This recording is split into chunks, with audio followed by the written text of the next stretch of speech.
কিছু মনে হচ্ছে না। কালকে কে জানে, আল্লাহ না করুক, যে 1000 টাকা কারো কাছে চাইতে হচ্ছে, 1000 টাকার জন্য ঠকে গেছেন, হতে পারে না? তো রিজিককে মানুষ তাজিম না করলে রিজিক দূরে চলে যায়। দুটো বিষয় খেয়াল রাখবেন, দুটো বিষয়। এক হচ্ছে মাঝে মাঝে মনের মধ্যে কিছু আমল করার ইচ্ছা আসে না? মনে হলো যে আচ্ছা একটু 10টা আয়াত পড়ি, মনে আসে না মাঝে মাঝে? এমন মনে হয় না? ওই সময় এই যে মনের মধ্যে যে এই ইরাদাটা জাগ্রত হওয়া, এটাকে আমরা বলি ওয়ারিদ। অন্য ভাষায় আপনি বলতে পারেন মেহমান। কি বলতে পারেন? এটা আল্লাহর পক্ষ থেকে আপনার কলবের মধ্যে মেহমান হিসেবে এসেছে। এখন আপনি যদি আমলটা করেন, সেই মেহমান বারবার আপনার কলবে আসবে। যদি আপনি ওই সময় আমলটা না করেন, মেহমান চলে যাবে, মেহমান অসম্মানিত হলে পরে আর আসবে না। একইভাবে রিজিক আল্লাহ পাক দিয়েছেন, এর তাজিম যদি করতে পারেন রিজিক বেশি আসবে। রিজিকের তাজিম সম্মান করতে না পারলে রিজিক আসবে না, বেশি কমে যাবে। উসমান রাদিয়াল্লাহু আনহু সবচেয়ে ধনী ছিলেন না? কেন জানেন? কেন? এটা কি জানেন কেন ধনী ছিলেন? একে তো তিনি প্রচুর দান সদকা করতেন, এটা তো আপনারা জানেনই। আরেকটা জিনিস অনেকে জানে না, তিনি উটের পিঠে বসেছিলেন, কিছু একটা খাচ্ছিলেন, এই 2-1টা দানা পড়ে গেছে নিচে। উটের পিঠ থেকে নেমেছেন, নেমে সেই দানা উঠিয়েছেন, পরিষ্কার করেছেন, ধুয়েছেন, আবার খেয়েছেন। তার এই 2-4টা দানার কোনো কিন্তু মানে পরোয়া না করলেও চলে, তার প্রচুর অর্থ সম্পদ আছে। এত অর্থ সম্পদ যে তাবুক যুদ্ধের দিন 30,000 সেনাবাহিনীর দায়িত্ব নিয়েছেন। 30,000 সেনাবাহিনীর দায়িত্ব নিয়েছেন। সেনাবাহিনী যাবে, থাকবে, খাবে, তাঁবু টাঙাবে, সব দায়িত্ব তার। 30,000 সেনাবাহিনীর দায়িত্ব নেওয়া কি চারটাখানি কথা? তো এই সাহাবী এই কয়েকটা খাবারের দানা উঠিয়ে খেলেন। নবী সাল্লাল্লাহু আলাইহি ওয়াসাল্লাম বলেছিলেন যে তোমাকে আল্লাহ পাক রিজিক বাড়িয়ে দিবেন না কেন? তুমি রিজিকের যে তাজিম, যে সম্মান তুমি করো, এর বদৌলতে আল্লাহ পাক তোমাকে বেহিসাব রিজিক দিবেন।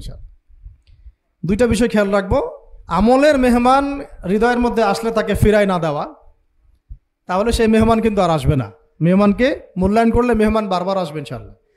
আর রিজিকের তাজিম না করলে রিজিক কিন্তু আপনার ঘরে বেশি বেশি আসবে না। এমনি তো হারামের যুগ, এমনি সুদের যুগ, এমনি ঘুষের যুগ। অলমোস্ট এভরি ফ্যামিলি সুদখোর এখন, অলমোস্ট এভরি ফ্যামিলি। মেয়েরা স্পেশালি যারা শাশুড়ি টাইপের, আপনারা মাইন্ড করেন না, তাদের সাইকোলজি যে এতই নিচে নেমে গেছে এখন যে আমার মেয়ে জাহান্নামে যায় যাক, হ্যাঁ আমার মেয়ে জাহান্নামে যায় যাক, সমস্যা নাই, দুনিয়াতে সে যেন ভালো থাকে। এটা কেন বললাম? একটা সুদখোরের ঘরে তুলে দিতে সে দ্বিধাবোধ করতেছে না, একটা দুর্নীতিবাজের ঘরে তুলে দিতে দ্বিধাবোধ করতেছে না, একটা ঘুষখোরের ঘরে তুলতে দ্বিধাবোধ করতেছে না, হ্যাঁ একটা মানে কি বলবো মাদক সেবী, ড্রাগ এডিক্টেড, বা এই যে আর কি বলবো ফাসেক জালেম, এই ধরনের ঘরে উঠাই দিতেও সে দ্বিধাবোধ করছে না। 5তলা বাড়ি চাই আমার, আর কি আমার মেয়ে 5তলা বাড়ি থেকে সুখে থাকবে। এই যে সুখের ডেফিনেশন এখানে দিয়েছেন আপনারা। এই জন্য কত হাজার হাজার মেয়ের জীবন নষ্ট করে দিয়েছেন আপনারা। আমার কথা মাইন্ড করে না, হাজার হাজার মেয়ের জীবন মায়েরা নষ্ট করে দিয়েছে, শুধুমাত্র মেয়েদের দুনিয়াবি সুখ এর সংজ্ঞাটা বুঝতে ভুল করার কারণে। এর নাম যদি সুখী হইতো, তাহলে অমুসলিমরা সুখী না কেন? পশ্চিমারা সুখী না কেন? ওরা আত্মহত্যা করে কেন? এভাবে মেয়েদের জীবন নষ্ট করেছেন। অথচ অল্প যদি হালাল রিজিকও হতো, আল্লাহ পাক তাকে বরকত দিতেন, সুখে থাকতো। তা আল্লাহ পাক আপনাদেরকে রিজিকের মূল্য বোঝার, তাজিম করার তৌফিক দান করেন, আমিন। তো অনেক ভিতরে ভিতরে চলে যাচ্ছে আমি, সময় আমাদের হাতে আরও শর্ট হয়ে আসতেছে। তো এখানে একটা কথা বলে দিব যে রিজিকের প্রসঙ্গ যেহেতু আসছে, যে হালাল খেতে হবে আমাদেরকে, হারামের দ্বারস্থ হওয়া যাবে না। আপনার স্বামী যদি হারাম খায়, আপনি স্বামীকে বুঝান, তাকে ওই চাকরি ছেড়ে দিতে আপনি উৎসাহিত করেন। আমি আপনাদেরকে একটা অনেস্টির সাথে একটা কথা বলি, যত এই যে প্রশাসনে যত ঘুষখোর আছে, ঠিক আছে, যত দুর্নীতিবাজ আছে, যত মাদক সেবী আছে, মাদকের ব্যবসায়ী আছে, যত সুদখোর আছে, এরা সবাই কেন এই খারাপ কাজগুলো করে জানেন? তার স্ত্রীকে ভালো রাখার জন্যে, তার মাকে ভালো রাখার জন্যে, তার সন্তানদেরকে ভালো রাখার জন্য। তাহলে স্ত্রী হিসেবে, সন্তান হিসেবে, মেয়ে হিসেবে আপনি বলবেন যে আমাদের এইসব ভালোর দরকার নাই আব্বু, হে আমার প্রিয় স্বামী, আমার এসব ভালোর দরকার নাই, হে আমার ছেলে, আমার এসব ভালোর দরকার নাই, তুই হালাল পথে থাক, ওইখানে তুই আমাকে ডাল ভাত খাওয়া, আমি খুশি আছি। এইভাবে আপনারা তাদেরকে মোটিভেট করেন, দেখবেন সমাজে হারাম কমে গেছে ইনশাআল্লাহ।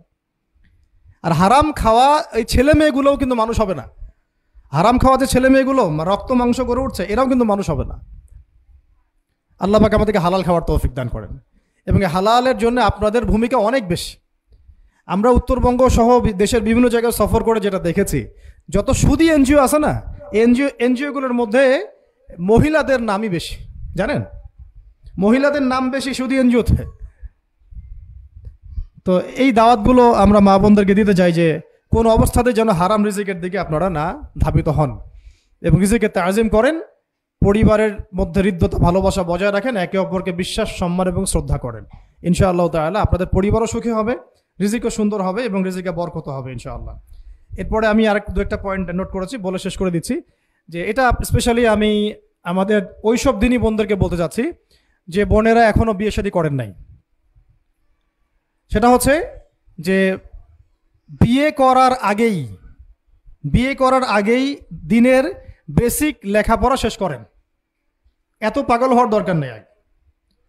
চরিত্র হেফাজত হচ্ছে না, রোজা রাখেন, ঠিক আছে? দিনই পড়াশোনা আগে শেষ না করে বিয়ে করতে যায় না। বহু আলেমা যারা মাদ্রাসা লাইনের ছাত্রী ছিল, দিনই পড়াশোনা শেষ না করে বিয়ে পিড়িতে বসার কারণে কেরিয়ার ধ্বংস হয়ে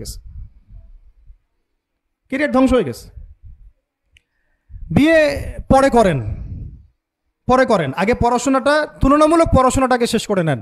তুলনামূলক পড়াশোনা শেষ করতে 18 থেকে 20 বছর বেশি লাগে না। যদি আপনি শুরু থেকে শুরু করেন, একদম 18 থেকে 20 বছর হতে হতে আপনার পড়াশোনা মোটামুটি শেষ হয়ে যাবে। আর যে সাবজেক্টগুলো বললাম আমি, ওইগুলোই বেসিক পড়াশোনা। এখন এটা হয়তো সবার ভাগ্যে নসিব নাও হতে পারে, সেক্ষেত্রে বিকল্প অপশন আমরা যাব, কিন্তু আগে মূলনীতি হচ্ছে একটা লেভেল পর্যন্ত পড়াশোনা করার পরেই বিয়ে করেন। কারণ বিয়ের পরে আপনার যত রেসপন্সিবিলিটি আসবে, এটা তখন পড়াশোনা মেনটেন করা এতটাও সহজ না, প্রায় অসম্ভবের পর্যায়ে পড়ে যায়। আর দু একটা বাচ্চা কাচ্চা হয়ে গেলে তো তখন আর কোনো কথাই নাই। তাহলে আপনারা কি আমাদেরকে আয়েশা রাদিয়াল্লাহু আনহার মতো একটা প্রজন্ম দিতে পারবেন না? যদি এটা আপনাদের উদ্দেশ্য হয়, সেক্ষেত্রে কি পড়াশোনা শুরু থেকে করা উচিত না? এখন এই সুযোগটা আমাদের সব বোনদের সামনে হয়তো থাকে না, এই জন্য আমরা বললাম যে বিকল্প অপশনগুলোতে আপনারা দিন শেখার চেষ্টা করেন। আর এরপরে যখন বিয়ে করবেন, পড়াশোনা মোটামুটি শেষ হয়েছে, বিয়ে করবেন, এখন 18-20 বছর বয়স হয়ে গেছে, এখন আল্লাহর ওয়াস্তে দুনিয়াবি বিষয়কে সর্বোচ্চ অগ্রাধিকার দিয়েন না। আজীবন পস্তাবেন, এবং একবার পস্তানো শুরু করলে এই পস্তানো আজীবনও শেষ হবে না। তখন মেইল করে মেসেজ করে কোনো লাভ হবে না, কারণ আপনি বিয়ের আগে দিনকে প্রাধান্য দেন নাই, বরং দুনিয়াকে প্রাধান্য দিয়েছিলেন। আপনি বিয়ের আগে দিনকে প্রাধান্য দেন নাই, বরং দুনিয়াকে প্রাধান্য দিয়েছেন। যখন আপনি সবসময় পরকালকে, আল্লাহকে, তার রাসূলকে প্রাধান্য দিবেন, দিনকে প্রাধান্য দিবেন, দুনিয়া আল্লাহই গুছিয়ে দিবেন। আর যখন আপনি দুনিয়াকে সর্বোচ্চ অগ্রাধিকার দিবেন, দিন আপনার কাছ থেকে দূরে সরে যাবে। দিনের একটা গায়রত আছে, একটা ব্যক্তিত্ব, দিনের একটা স্বতন্ত্র গায়রত আছে, সে সবার কাছে ধরা দেয় না। যে তাকে মূল্যায়ন করে তার কাছেই দিন আসে, যে তাকে মূল্যায়ন করে না তার কাছে দিন আসে না। তো দিনদার ছেলেকে প্রাধান্য না দিয়ে বিয়ে করতে যায় না, জীবনটা ধ্বংস হয়ে যাবে। হ্যাঁ, আমি বলছি না দিনদার ছেলে মাদ্রাসাতেই থাকে না, ইঞ্জিনিয়ার লাইনেও থাকতে পারে, ডক্টরও হতে পারে, ইঞ্জিনিয়ারও হতে পারে, কিন্তু এটা বাহ্যিকভাবে এটাকে জাস্টিফাই করাটাও ডিফিকাল্ট। কিছু কিছু ক্রাইটেরিয়া দেখে আপনি একটু আন্দাজ করতে পারেন, পুরোপুরি হয়তো কখনোই বুঝতে পারবেন না। সেটা হচ্ছে দিনের প্রতি তার ফিকির কেমন, দিন নিয়ে তার কাজ কেমন, তার লাইফস্টাইল কেমন, তার পরিবার কেমন, কোন পরিবেশে সে বড় হয়ে উঠেছে, তার একাডেমিক্যাল সার্টিফিকেট কেমন, তারপরে তার দাওয়াতের মেহনতে অ্যাক্টিভিটিস আছে কিনা, বা ব্যবসা হালাল কিনা, বা চাকরিটা হালাল কিনা, নামাজ ঠিক আছে কিনা, তার মধ্যে সুন্নাহ আছে কিনা। এগুলো কিছু কিছু বাহ্যিক সাইন, যেগুলো দেখে আমরা একটা আইডিয়া নিতে পারি। তারপরে বলবো যে এখানে 100% আপনি এনশিওর হতে পারবেন না, ওইটা আল্লাহ পাকের হাতে। তো ওইটাও যদি এনশিওর করতে চান, তাহলে কি করতে হবে? তাহলে নিজেকে দিনদার হতে হবে। আমি নিজে যদি ভালো দিনদার হই, তাহলে ইনশাআল্লাহ আল্লাহ পাক আমাকে দিনদার স্ত্রী দিবেন। নিজে দিনদার না, তাহলে কি রেডিমেড দিনদার ছেলে আসবে? কখনোই আসবে না। দোয়া করতে হবে, রব্বানা হাব লানা মিন আজওয়াজিনা ওয়া যুররিয়াতিনা কুররাতা আয়ুন ওয়াজআলনা লিল মুত্তাকিনা ইমামা। দোয়া করতে হবে যে রব্বি হাবলি মিনাস সালিহিন, রব্বি হাবলি মিন লাদুনকা যুররিয়াতান তাইয়্যিবা ইন্নাকা সামিউদ দুআ। এই বিষয়গুলো দেখে খেয়াল রাখবেন। আর শরীয়তের মেজাজ মাথায় রাখা। শরীয়তের মেজাজের কথাটা আজকে এই জন্য বলছি যে আমরা আমাদের দেশে যে প্রবলেমটা দেখি, ইসলামের পূর্ণাঙ্গ বিষয়গুলো মানুষ মাথায় রাখতে চায় না। ইসলামে যেমন নামাজ, রোজা, হজ, জাকাত আছে, ইসলামে কিন্তু দাওয়াত, তাবলিগ, জিহাদও আছে, তাই না? ইসলামে কিন্তু শরিয়া আইনও আছে, হুদুদ, কিসাস আছে, ইত্যাদি আছে। আমাদের সমাজে দেখেন নামাজ শব্দ পরিচিত, কিন্তু কিসাস শব্দ পরিচিত না। কিসাস মানে কয়জন জানেন যে কিসাস শব্দ অর্থ কি?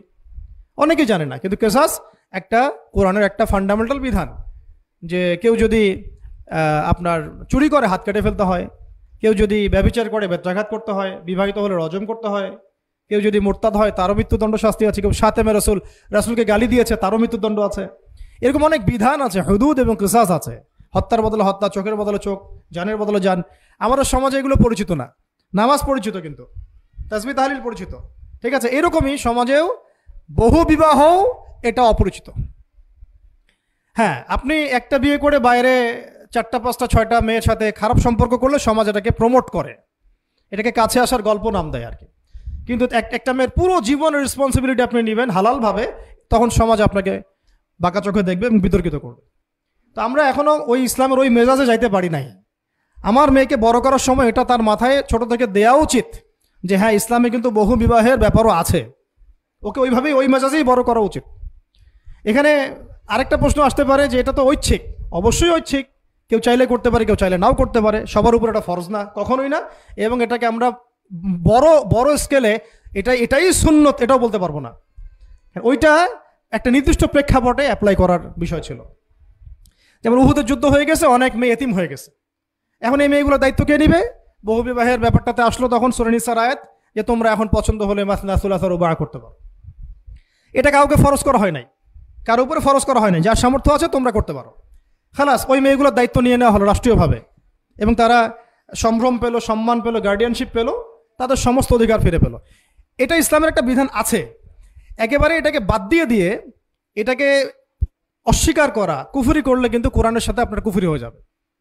আপনার নিজস্ব রুচিবোধ থাকতে পারে যে আমি এটাকে পছন্দ করি না, সেটা আপনার ডিসিশন, এটা কোনো সমস্যার কিছু নাই। এমনকি ইসলাম আপনাদেরকে বলেছে যে মেয়ের অনুমতি ছাড়া তাকে বিয়েও দেওয়া যাবে না। সবার নিজস্ব জায়গা থাকতে পারে, কিন্তু ইসলামের